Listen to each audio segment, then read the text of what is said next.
అందరికీ నమస్కారం.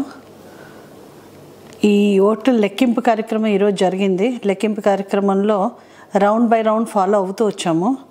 ఫైనల్లీ మొత్తం అప్డేట్ చేసి 11,37,000 ఓట్స్ కౌంట్ అయినాయి అని చెప్పి ఎలక్షన్ కమిషన్ వారి వెబ్సైట్లో పెట్టారు. అండ్ షీట్స్ కూడా ఇచ్చారు మాకు.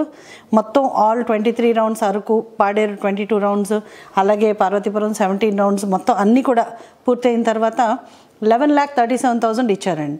కానీ 17C ప్రకారం టోటల్ నెంబర్ ఆఫ్ ఓట్స్ పోలైంది 11,45,000 ఓట్స్ పోలైనవి.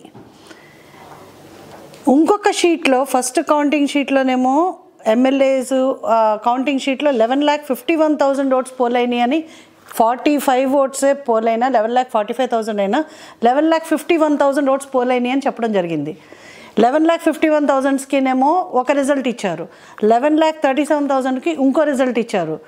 మాకు 37-45 మధ్యన డిస్క్రిపెన్సీ ఉందంటే మళ్ళీ కొన్ని ఓట్స్ యాడ్ చేసి, అంటే మరి కౌంటింగ్ అంతా అయిపోయిన తర్వాత ఏ ఓట్స్ ఎలా యాడ్ అయినాయో అర్థం కాలేదు. మరి 11,42,000 ఇచ్చారు.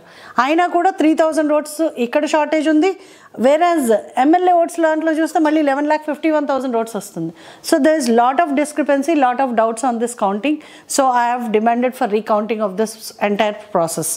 బికాస్ మొత్తం స్టేట్ అంతా వేవ్ ఉండి మేము ఎంతో కష్టపడినా కూడా సమ్ మిస్చీఫ్ జరిగిందని మేము గట్టిగా నమ్ముతున్నాం. అండ్ బికాస్ ప్రతిదీ ఏ కాలము కూడా పోల్డ్ ఓట్స్ తోటి ఇది టాలీ కావట్లేదు. సో ఖచ్చితంగా దీన్ని రీకౌంటింగ్ చేయాలని చెప్పి నేను ఎలక్షన్ కమిషన్కి కూడా లెటర్ ఇవ్వడం జరుగుతుంది. ఆర్ఓ గారికి కూడా విజ్ఞప్తి చేయడం జరిగింది. సమ్ మిస్చీఫ్ జరిగిందని మేము 100% భావిస్తున్నాం. కాబట్టి దీని మీద ఇమీడియట్గా బిఫోర్ యాక్షన్ తీసుకోకముందే నాకు ఇది రీకౌంటింగ్ మాత్రం 100% నేను డిమాండ్ చేస్తున్నాను. I reserve my right to go to the court on this. Thank you.